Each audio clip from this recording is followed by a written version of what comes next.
Beloved heart, I invite you to sign up to my mailing list, and as a result of signing up, you will get a free gift. It's a 5D rebalance tune up of all these chakras, and chakras are my specialty. So I would love to gift you with this transmission that is filled with light language and codes to help you stay balanced and tuned up during these increased frequencies of energy of this ascension, this new earth frequency.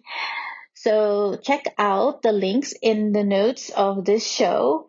And I look forward to connecting with you. I am sending you love.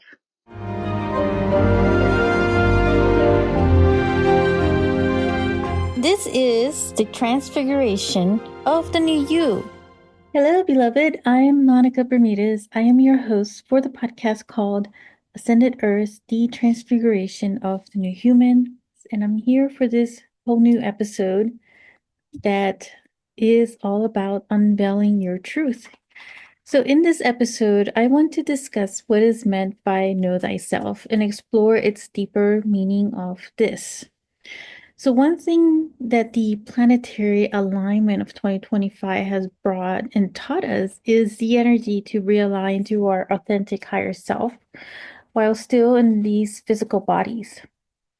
And this also requires being able to face your shadows, especially the dark ego, the dark aspects of us that we set aside and were afraid to confront before are now becoming even more accelerated than ever before and more like in our face. But honestly, it's not about confronting, in a form of fighting it.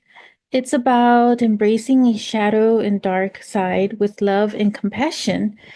They are an aspect of self that were created out of pain, suffering, and trauma.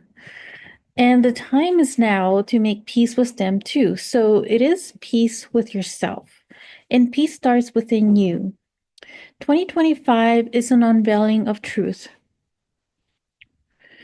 Your truth of your own authenticity at the soul level. It's a year of greater revelations of self, some of which may bring about shockwaves of change that is in alignment to your higher self. So, my friend, you have my compassion for the accelerated changes you're going through right now because we're really all going through this. So I also hold myself in compassion, and I also invite yourself to hold yourself in that level of compassion as well. But we are in the year of the snake, which is super transformative and shedding old versions of self that no longer align to your crystalline body and the divinity that you are in every way. We started the year of the snake, which is Chinese New Year, on January 29th, um, along with the new moon in Aquarius. So this episode is largely focused on an ancient wisdom and mysticism related to know thyself as inscribed in the Temple of Delphi, Greece, in Greece.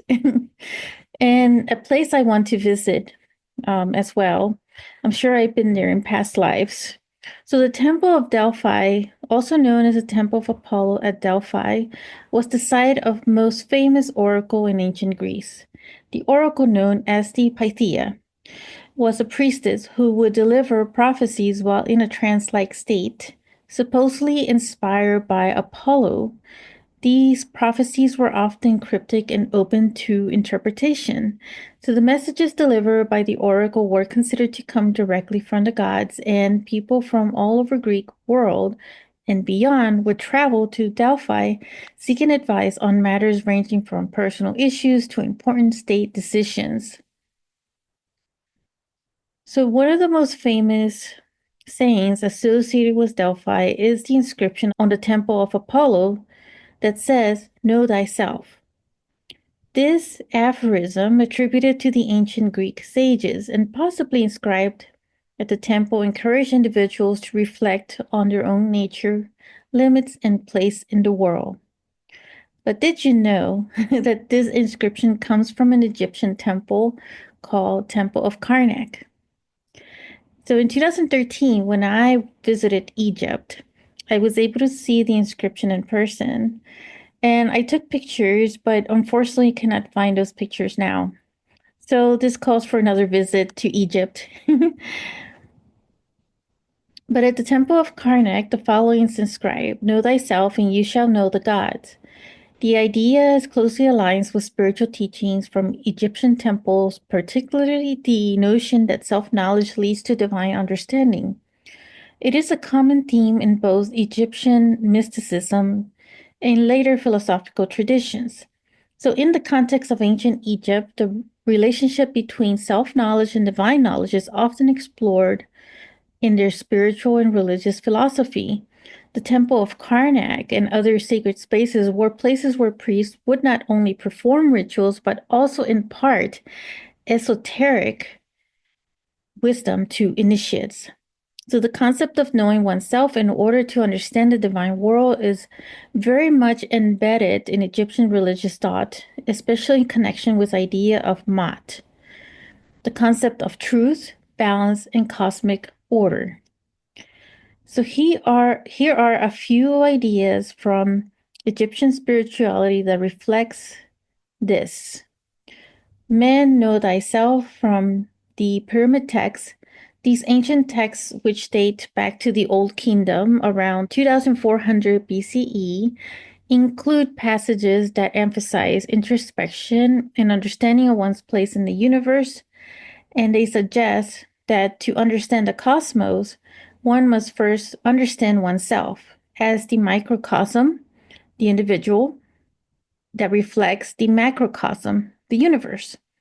So, it's another way of saying that the universe is within us and that we are a reflection of one another. In the hymn to Attend, a famous monotheistic hymn composed during the reign of the pharaoh Akhenaten, it describes how the god Aten, the sun disk, is both the creator and divine principle of all life. Understanding the divine order and connecting with the Aten requires a deep personal understanding of oneself and the world around you. So that would describe why they had these images of them having this crown with this sun disk above their head. So that is all what related to know thyself is in this manner, and what they were trying to relay was that. So in the Book of the Dead, the text used for guiding the dead through the afterlife also presents the idea that understanding one's heart, which represented the soul or essence. So in other words, our heart is the gateway, which is something that I always emphasize, is the key to reaching the gods in the afterlife. The heart is weighed against the feather of Maat in the judgment hall, symbolizing the need for truth and self awareness to stand before the gods. So, in later traditions, especially during the Hellenistic period, there was more cross cultural interaction between Egypt and Greece. And the idea of know thyself became even more prominent, especially in the mystery schools of Egypt, where initiates were taught that to understand the divine and the universe, they must first understand their inner nature. Some scholars suggest that phrases like know thyself and you shall know the gods might have emerged from these syncretic spiritual teachings, combining Egyptian and Greek wisdom. It is fascinating how similar the themes recur across cultures, isn't it? How do you see this kind of knowledge influencing other ancient philosophies? So, that being said, I feel this comes from Atlantis and Lemuria, and of course, from the stars, but it is a universal wisdom that had been passed down traditionally. It's being reawakened in different ways through our current and modern times. So, pulling it out again and blowing off this dust and old cobwebs to be of use again. Knowing thyself is a lifelong journey. When approaching the idea of knowing thyself from a metaphysical standpoint, we move beyond just psychological or practical self reflection and dive into understanding the deeper, more spiritual aspects of our existence. Metaphysics explores the nature of reality, consciousness, and the universe. And from this perspective, knowing thyself often involves seeking connection with one's true essence, understanding the soul, and realizing one's place in the cosmos. So, here are some 5 powerful and practical techniques that can help you embark on this path.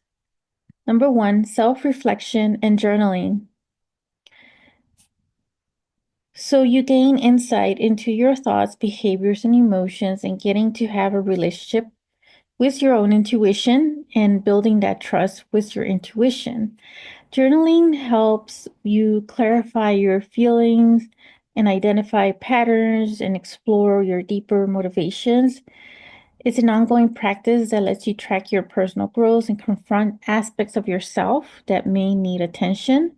So you could also treat it almost like your own diary of your own self-reflection or writing a letter maybe to your higher guidance, communicating to yourself and building that relationship.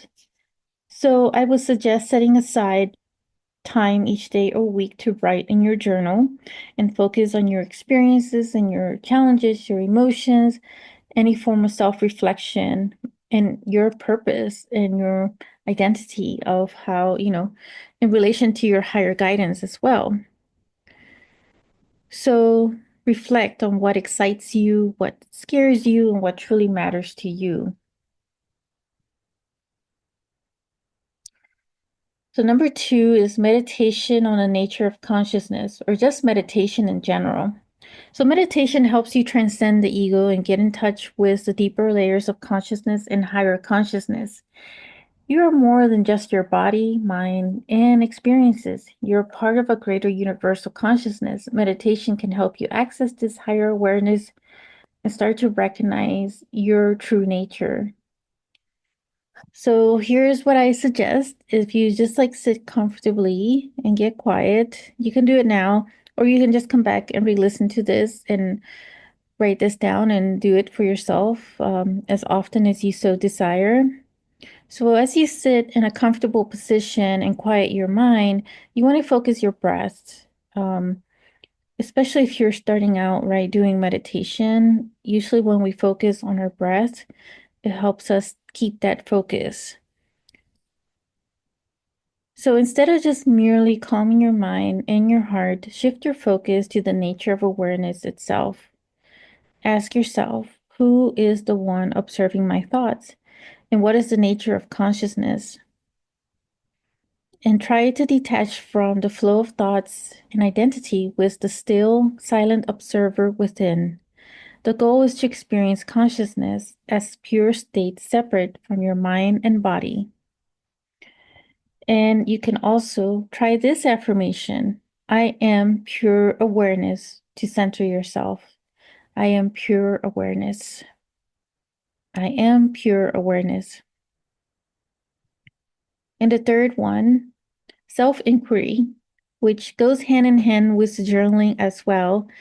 So in metaphysical traditions like Advaita Vedanta, is a Hindu school of Hindu philosophy. The key to self-realization is asking the question, who am I?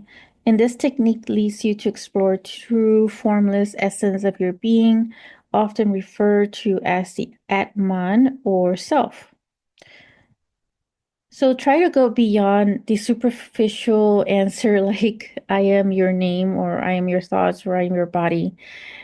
Continue peeling back the layers by asking who is thinking that, who is experiencing this, and eventually you may experience the realization of your true nature is not separate from the universe. You are interconnected with all that is. The more you contemplate, the more you begin to perceive the formless, eternal essence of who you truly are. And I suggest to be persistent in these, techniques and challenging your habitual, identification with your thoughts and body of this physical world. So diving in deeper into your soul essence of who you truly are at the divinity level. And number 4, explore your passions and curiosities. So, understand what really lights you up, what excites you, what you naturally gravitate toward, and what you find meaning in can give you profound clues about your true self, your passions, and your purpose as well, because it's all connected to your soul. So, engaging with your passions, whether through hobbies or creative outlets or even random curiosities, can help you discover parts of yourself that might have been hidden or suppressed. And the final one is the Akashic Records, my favorite. This is one of those records that I would say that I really started exploring in my earlier childhood years, growing up with mysticism and metaphysics. And I really dived into a lot of these records. I even took some classes to be able to explore different methods to dive in and ask myself questions, of the soul and records. Um, so this is just one of those, techniques that I suggest here. So the Akashic records are often described as a metaphysical compendium of all human experiences, thoughts, actions, and events. And accessing them is thought to provide profound insight into your soul's journey, your past lives, and your higher purpose. So here is a method to suggest for you to tap in, because I feel though that the Akashic records are more accessible than they were, several years back. And this is due because of the new frequencies of this earth that we can have a much um, better way to access. And it's also like because the veil is getting thinner as well. A lot of things are starting to unravel and reveal themselves in their own way. So try this. Begin by meditating on your intention to access the Akashic records, focusing on the desire to gain spiritual insight into your soul's path. You can ask specific questions about your life purpose, past lives, or obstacles you may be facing. So some people visualize entering a library or a sacred temple where the Akashic records are kept, or and ask to be shown the information they need. So ask your higher guidance to take you there as well. um and just envision like the sacred library and you pulling a book that may show your past lives or where your soul may have journeyed to. Since we've been talking a lot about starseed series episodes on my podcast, you can also explore some of the galactic roots from that as well. So just trust the process, as accessing the Akashic records often requires, some patience as well. Um, so just know that messages can be received in all different forms, some of them of which could be symbolical or images or just feelings or even words, but just be open to whatever comes to you and however it may show up for you to receive the information. So those are the top five ways to do this. I'm sure there's so many other ways to be able to connect more, to unveil your own truth of who you truly are and knowing thyself even more so. And it is a crucial importance to really know that side of yourself in every way, so that you're able to self rediscover, I would say, because at a soul level, you already know you truly are. You already have that connection to divinity that includes, the divine source answers that you so seek, in relation, especially to your purpose and what you feel you come to do here on earth and fulfill in different ways. And so it just takes, the time and practice to really spend time with yourself and in that moment to really realign to that soul level of your true essence and your authentic self. So each of these techniques invites you to explore a different facet of yourself, from the cosmic and energetic to the spiritual and soul level. And as you embark on your metaphysical journey, mystical journey, or any type of journey of self discovery, the goal is not just to know who you are, but to deeply experience and embody your essence as part of the interconnected fabric of the universe. So ultimately, these techniques can help you peel back layers, reveal truths about your nature, and allow you to align more closely with who you truly are and build that relationship. So, what part of knowing thyself journey are you most drawn to right now? So, I will leave you with that answer or with that question, in other words, and for you to self reflect on all of this. And I will catch you in the quantum field. Sending so much love. Bye for now. If you enjoyed this episode, make sure to click like, save, and share with others so they can also experience what you just experienced. And stay tuned for some more high vibe episodes. And I'll be connecting with you in the next quantum field. Sending you so much love.